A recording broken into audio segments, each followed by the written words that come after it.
Good morning, everyone. My name is Ron Vogel. I'm co-chair of the Boxborough Veterans Tribute Committee. Welcome to our Veterans Day observance and the dedication of our Boxborough Veterans Tribute Monument. I'd like to introduce you to another member of our committee, Paul Scheitelmantel, who's going to lead us in the Pledge of Allegiance. Thank you, Ron. If you all will join me, please, in the Pledge of Allegiance to the flag. I pledge allegiance to the flag of the United States of America and to the republic for which it stands, one nation, under God, indivisible, liberty and justice for all. Thank you. And now Alan Rower will give us our commemorative reading. Thank you, Paul. 11 o'clock. At the 11th hour, on the 11th day of the 11th month of 1918, the Great War ends. At 5 a.m. that morning, Germany, bereft of manpower and supplies and faced with an imminent invasion, signed an armistice agreement with the Allies in a railroad car outside Chamonix, France. World War I officially ended when the Treaty of Versailles was signed the following year, June 28, 1919. In November 1919, President Wilson proclaimed November 11th as the first commemoration of Armistice Day with the following words: "To us in America, the reflections of Armistice Day will be filled with solemn pride in the heroism of those who died in the country's service and with gratitude for the victory, both because of the thing for which it has freed us and because of the opportunity it has given America to show her sympathy with peace and justice in the Council of Nations." An act approved May 13, 1938, made the 11th of November in each year a legal holiday, a day to be dedicated to the cause of world peace and to be therefore celebrated and known as Armistice Day. Armistice Day was primarily a day set aside to honor the veterans of World War I, but in 1954, at the urging of many veteran service organizations, November 11th became Veterans Day, a day to honor all veterans who have served in the armed forces in wartime and in peace. Kevin Mahoney will read the names inscribed on the granite here of the Boxborough veterans who died while in service, and Rick Barrett will lay a wreath in their memory. Let us take a moment now to remember and honor them. Let us remember from the Revolutionary War, Luther Blanchard; from the Civil War, John H. Fletcher, killed in action; Alonzo M. Woodward; Francis P. Finnegan; from World War I, Carl S. Swanson; and from Vietnam, Paul J. Hughes. And now we'll hear taps.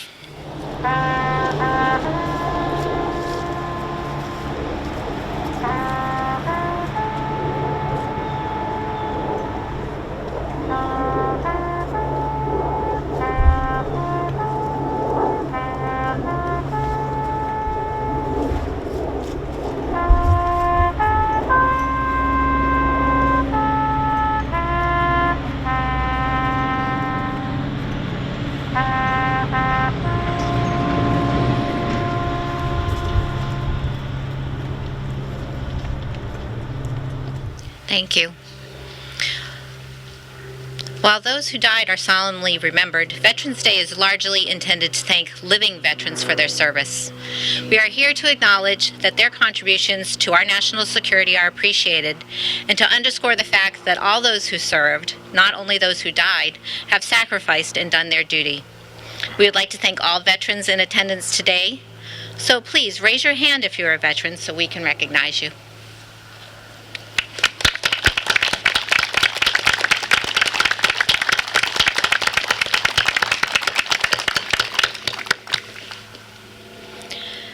In that same spirit, the Select Board saw the need to erect a substantial and fitting tribute to Boxborough veterans. They sought members of the community to form a committee to do so. Bob Stempel, former Select Board member, was the committee liaison at the time, and he will now share some insight into the process that led to the completion of the tribute you see before you today. Bob? Good morning, everyone. In December of 2016, the Select Board was issued a charge to recommend to the town a project that serves as an appropriate tribute for the service of Boxborough veterans and their families. From January 2017 through September 2021, the Veterans Tribute Committee took the necessary steps to ensure that this charge was fulfilled, resulting in this beautiful tribute you see before you. The committee held meetings for design consideration and site selection and engaged LWDA, an architectural firm, to evaluate numerous sites and made recommendations and designed the final product. In May 2018, the town voted to fund this project, and in June of 2020, the contract was awarded to Ludlow Memorial Company to construct the tribute. Ron Vogel, the project manager, coordinated the finishing touches this past summer, and it is my pleasure to mark the completion of this project by formally dedicating the Boxborough Veterans Tribute today. One personal comment I wanted to add to this was that, as well as being a fitting tribute for all the people who have served our country and served our town, when it was asked of me to join the Veterans Tribute Committee as a liaison for the Select Board, I believe it was Rick Barrett who was the foremost liaison, and every year the Boxborough Select Board has a tradition of switching and changing the liaison to the different committees in town. Rick asked me if I would step up and be the liaison to the Veterans Tribute Committee, and I said, sure, no problem. I think the one thing he forgot to tell me was that the meetings were 7 o'clock every Saturday morning. I don't know if he purposely forgot that or if that was accidental. So it was with pleasure that I joined every Saturday morning. Excuse me. I joined every Saturday morning at 7 o'clock at the town hall to make this project a reality. And I want to thank everyone in town and all the committees who added to this, and especially the Veterans Tribute Committee for the hard work they did through this whole process. Thank you.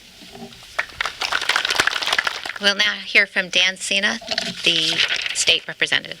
Well, good morning. Good morning, everyone. It's great to be here today. What a beautiful day. And I think we have a great crowd here because I was like, we either advertised this correctly or we have good weather. So it probably was both. I'm your state representative, and I represent the 37th Middlesex District, which includes the town of Boxborough. And I wanted to bring a citation from the House to recognize today's ceremony. And let me read it. Be it hereby known that the Massachusetts House of Representatives offers its sincerest congratulations to the town of Boxborough Veterans Tribute Committee in recognition of the special occasion of the dedication of the new Veterans Memorial and here at the Sargent Library. So I'm really, really glad to be here with you all today, and know that the entire House delegation offers its best wishes. And this citation, it's signed by the Speaker of the House, Speaker Mariano, and your state representative, myself, Danilo Sena. And if I may ask, is the committee here, all the committee members here today? I would certainly, maybe we can take a picture at the end, but I wanted to say thank you for the invitation, and I'm really humbled to be your state representative and to recognize today's veterans. So thank you all. Jamie Eldridge would now say a few words. So good morning, everyone. Thank you so much, Karen, and I want to thank Kevin Mahoney, the other co-chair, Bob Semple, and members of this just absolutely beautiful Boxborough Veterans Committee Memorial. And it's so critical to remember those who gave their lives to protect the freedoms that we're enjoying, especially on such a beautiful day like this. And I remember meeting with Kevin and a few other members of the committee going back many years, and just the incredible amount of hard work, thousands of hours of volunteer time, and obviously investment from the taxpayers and residents of Boxborough for this beautiful memorial. Veterans Day is a time to honor those who have given and continue to give so much for our country. It is a time to pause and reflect on the selfless contributions these brave men and women have made to protect our nation.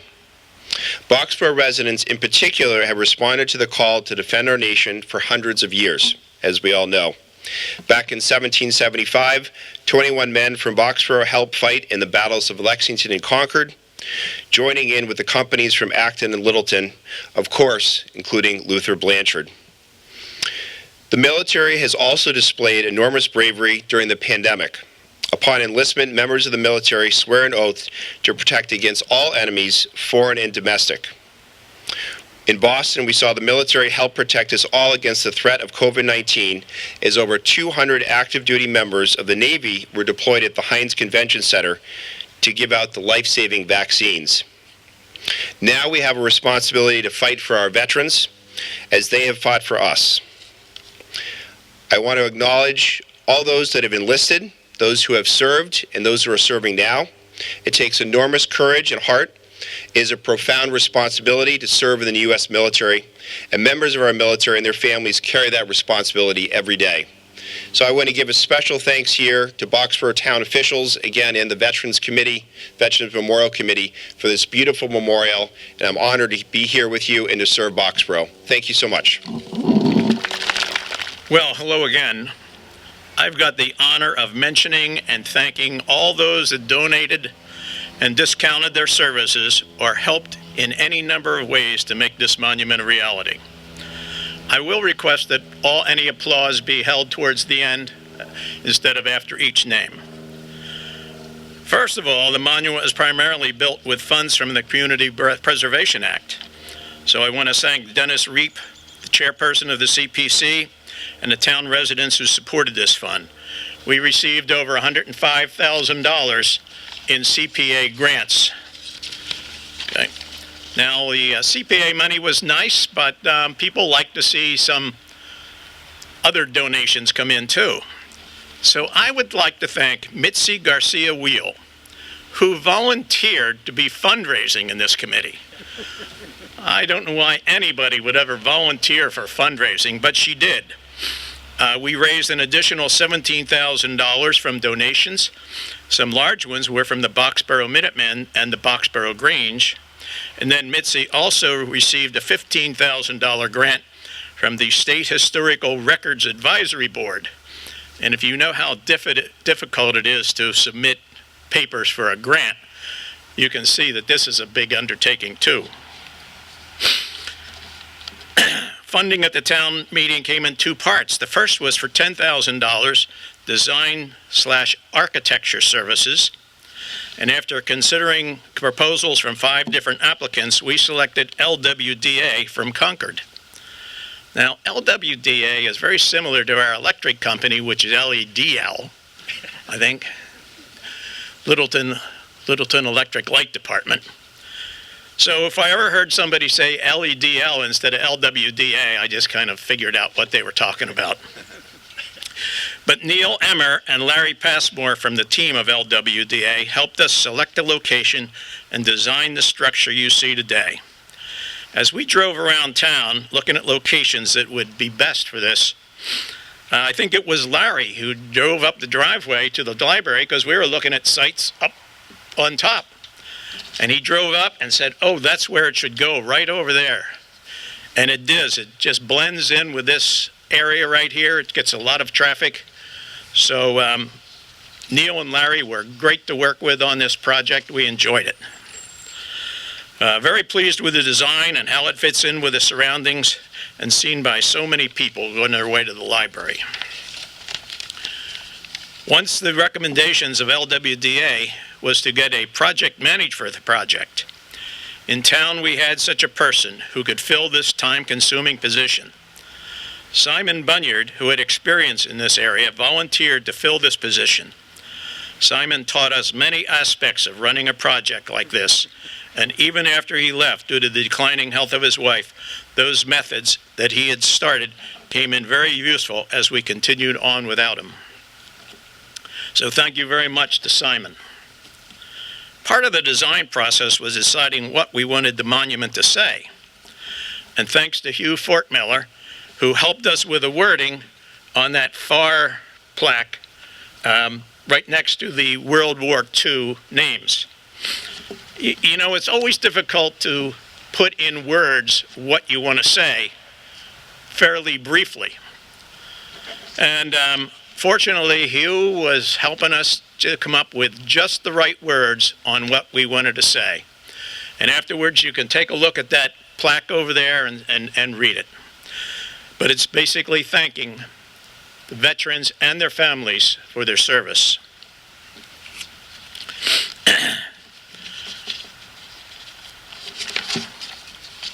Now, enter C.T. Robinson Company. I had many conversations with Carl Robinson even prior to sending this project out to bid. I was hoping he would do the whole job. But Carl didn't want to do the entire project, but he said that there were 3 Robinsons on the World War II plaque, and he would contribute any excavation and grading that would be needed. Well, the work Carl and David, his stepson, and Carl's crew contributed was a huge portion of getting this project done for a price we could afford. A great guy to work with, really knew what he was doing. I can't say enough what a great person he was and a joy to work with. Carl's team graded and dug a trench to bring electricity down from a baluster up in the field so that we could light the flagpole. They dug another trench, packed it with base material, which is beneath the granite you see today. And then they just did the rough grading for the entire area.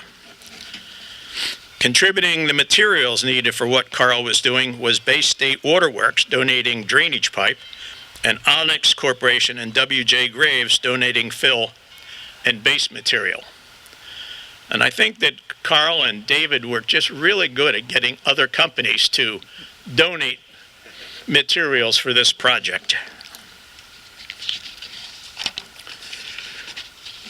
Right after Carl finished preliminary site work, it was time to move the World War I boulder and plaque from in front of the town hall to where you see it now.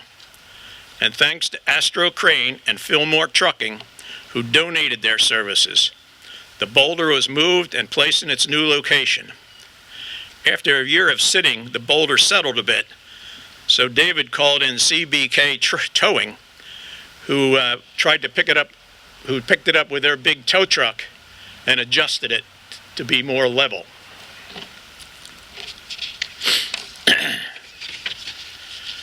Now that we had the design, it was time to build it. After a few attempts at sending out bids and getting bids in return that were within our budget,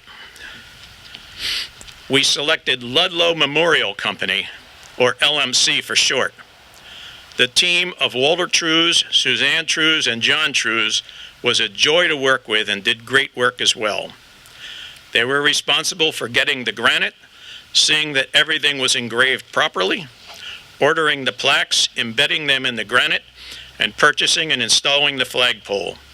A lot could have gone wrong, but it didn't. They weren't satisfied till everything was level and straight. After the monument was installed, there was a major difference between the new plaque and the World War I plaque. The World War I plaque had just become very corroded, and it had lots of streaks from the rock dissolving over it and dripping down. So it was actually barely readable. And Walter Trews said that part of their business was refinishing old bronze plaques, and the corroded World War I plaque could look as good as the new ones. Well, I was a little skeptical of that, but if it looked half as good, I would be happy. So with the blessing of the Historical Commission, we told Walter to go ahead, and I was ecstatic to see how well that bronze plaque on the World War I boulder turned out. And you can take a closer look at it. Hope you can remember what it looked like beforehand. Now, as many of you know, the U.S. flag, if it's up during the night, must be lighted. As it couldn't be lighted from below, it had to have a light on top of the pole. Thanks to our General Electric for donating their services, the wire to run the power line from near the library down to the flagpole, then hook up the light with an optical switch so the light would come on automatically, was donated by Argento Electric. Thank them so much. Well, we're almost done. Well, we're almost done the speech as well as all of it contributed. Now, plans called for an asphalt walkway leading to the monument. Even with all the rain this summer, Lazaro Paving found time to prepare, grade, and pave the walkway we have here. We thank them for their donation. They did this for free, as most of the ones I've talked about did it for free. After the pavement was in, the irrigation system had to be redone, as it was torn up during construction. Thanks to Larry Flannery and crew for taking care of this in a very timely way. Now, you might have noticed that the site had grown up in crabgrass over the summer. All the crabgrass had to be removed and the topsoil added, and site graded to prepare for hydroseeding. Thanks to Boyd Landscaping and Stowe, they were ready for the final steps, that being the hydroseeding. And thanks to Acorn Tree and Landscaping for this important donation. Finally, I'd like to thank all the members of the Veterans Tribute Committee, past and present, for their hard work and dedication. And as Bob noted, it was 7 a.m. Saturday mornings meetings. A list of their names is in the program, so you might want to just look at that and thank them. So you can see that the town of Boxborough, several individuals, and many local businesses contributed their financial support, time, and expertise to make this monument a reality. Thank you very much.